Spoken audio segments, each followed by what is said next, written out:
अस्सलाम वालेकुम। के न्यूज़ हेडलाइंस के साथ मैं हूं कुत्सिया शौकत। चलते हैं आज की अहम खबरों की तरफ।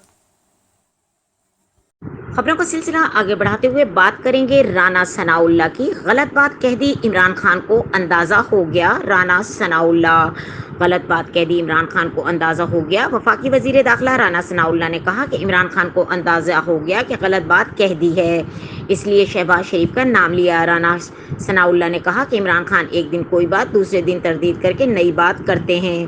गलत बात कह दी, इमरान खान को अंदाज़ा हो गया होगा। इस बात का वादा है सिंध को आसिफ जरदारी से आज़ाद कराना है इमरान खान। उन्होंने कहा कि शहबाज शरीफ कभी भी सिपह सालार नहीं रहे।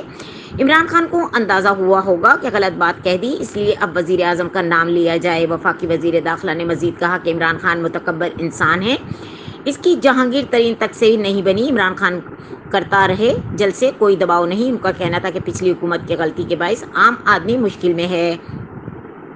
दूसरी तरफ IMF जिद करके बैठा है कि डीजल और पेट्रोल की कीमत बढ़ाएं। परवेज़ इलाही का कायम मकाम गवर्नर बनने से इनकार।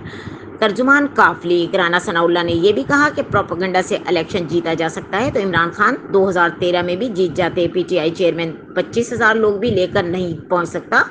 उन्होंने कहा कि इमरान खान जो मुदाखलत ढूंढ रहा है वो अब नहीं होगी। आज इदारे अपने काम से काम रख रहे हैं। वजीर दाखिला ने कहा कि पंजाब हुकूमत बन चुकी है, अब काबीना तश्कील पानी है। अपने लीडर के पास जाना हम सब के लिए एजाज़ है। उनका कहना है कि नवाज शरीफ सेहत के मामला ठीक करके वापस आएंगे। नून लीग के कायद खुशकिस्मत हैं, जो सोचा वो हो गया। मजीद खबरों और अपडेट्स के लिए हमारे साथ रहिएगा। तब तक के लिए अपना ख्याल रखिएगा। अल्लाह हाफिज।